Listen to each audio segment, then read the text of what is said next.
Di tahun 2045, ketika dunia tengah berlomba membangun masa depan yang serba canggih, satu wilayah di Indonesia justru menyimpan potensi mimpi buruk. Banten, sebuah provinsi di ujung barat Jawa. Disinilah di balik kawasan industri modern yang sibuk, diam-diam bumi telah berubah. Para ilmuwan memperingatkan, jika kadar radiasi terus meningkat, generasi mendatang tak lagi mewarisi tanah subur, melainkan mutasi genetik yang belum pernah terlihat dalam sejarah manusia. Dan semua itu bermula dari sesuatu yang sangat kecil. Sebutir partikel bernama cesium-137.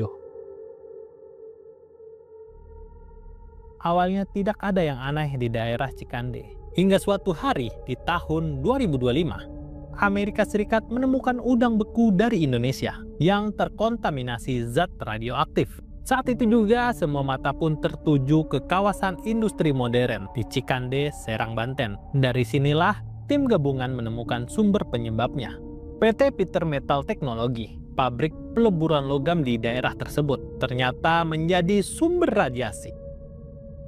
Radiasi di area pabrik mencapai 0,5 mikrosievert per jam, 5 kali lipat di atas normal. Warga yang tinggal hanya 200 meter dari lokasi pabrik hidup dalam ketakutan. Setiap hari ada petugas memakai APD lewat depan rumah mereka. Tapi kami tidak pernah dijelaskan apa yang sebenarnya terjadi, ujar salah seorang warga bernama Arif. Kampung Combrang, RT 04 RW 02, Desa Nambo Udik, memiliki 90 kakak yang hidup di bawah bayangan pabrik logam beracun, 20 lansia, dan 50 anak-anak. Mereka bernapas setiap harinya di udara yang mengandung partikel tak terlihat yang bernama CS137. Sebagian warga mulai batuk, kulit mereka terasa gatal, dan ada yang tubuhnya melemah. Mantan pekerja pabrik bernama Karsih mengaku berhenti mendadak sejak Juli 2025. Dia mengatakan kalau pabrik katanya bangkrut, namun tahu-tahu ramai soal radiasi. Di luar sana, sebagian besar pekerja sudah menghilang, tak bisa dihubungi lagi. Seolah-olah mereka lenyap bersama debu radioaktif yang mereka ciptakan sendiri. Lalu dari mana datangnya zat radioaktif ini? Pemerintah Indonesia menelusuri jejaknya. Jawabannya berasal dari besi impor dari Filipina. Besi itu bukan sembarang logam. Diduga berasal dari peralatan industri nuklir yang dicuri dan dijual ke pasar besi tua.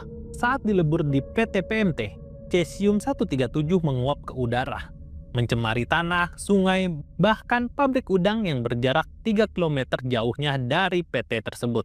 Dalam sekejap, racun cesium-137 ini menyebar ke rantai makanan, dari logam ke tanah, ke udang, dan akhirnya ke manusia. Pemerintah pun panik. PT PMT disegel, pemiliknya kabur ke Cina.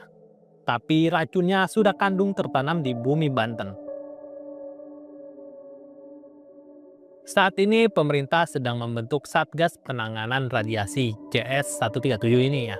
Gabungan dari KLH, Bapeten, BRIN, dan Brimob Polri. Mereka menemukan 15 titik baru yang terkontaminasi di sekitar kawasan industri. Sekitar 1.500 pekerja diperiksa dan 9 orang positif terpapar radiasi. Mereka kini dirawat di RS Fatmawati dengan obat Russian Blue, pil langka dari Singapura yang mampu mengikat zat radioaktif dalam tubuh.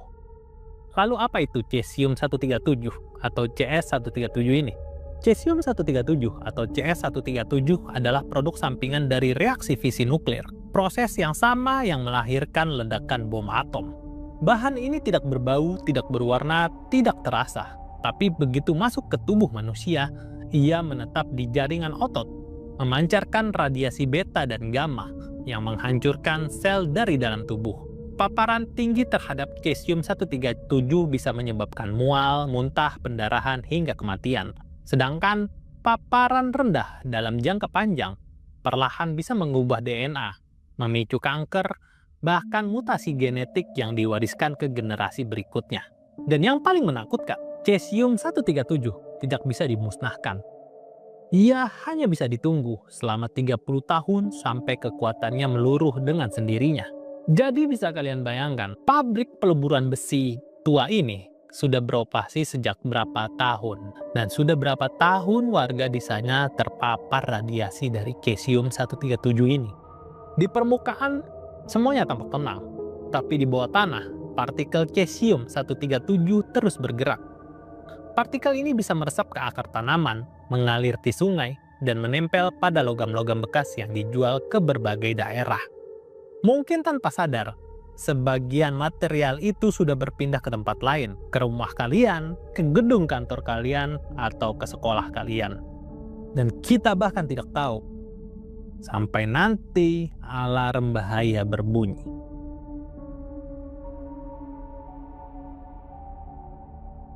Lantas apa hubungannya dengan 2045 dan mutan-mutan yang muncul di Banten? Bisa jadi X-Men akan muncul di Banten. Karena apa? Cesium-45 ini tidak bisa dimusnahkan. Dan dia akan tetap bertahan dan memutasi semua genetik makhluk yang dia sentuh. Tanaman, hewan, bahkan manusia. Sampai tahun 2055. Kalau misalkan di tahun 2025 ini memang dibersihkan secara menyeluruh dan disimpan di tempat yang aman dan terjaga.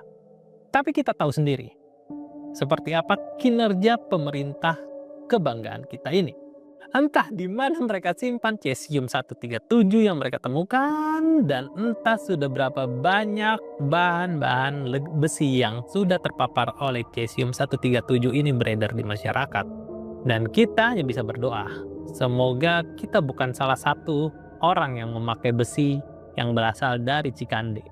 Jika tidak ada perubahan, partikel cesium-137 yang bocor di tahun 2025 ini masih akan hidup. Partikel ini akan terus memancarkan radiasi, mempengaruhi setiap sel yang disentuhnya. Mungkin bukan kita, tapi anak-anak kita yang akan merasakan akibatnya. Para ilmuwan menyebutnya efek mutasi genetik lambat. Tubuh yang berubah, DNA yang terdistorsi, hingga akhirnya manusia baru lahir dari kesalahan lama yang tak pernah diperbaiki.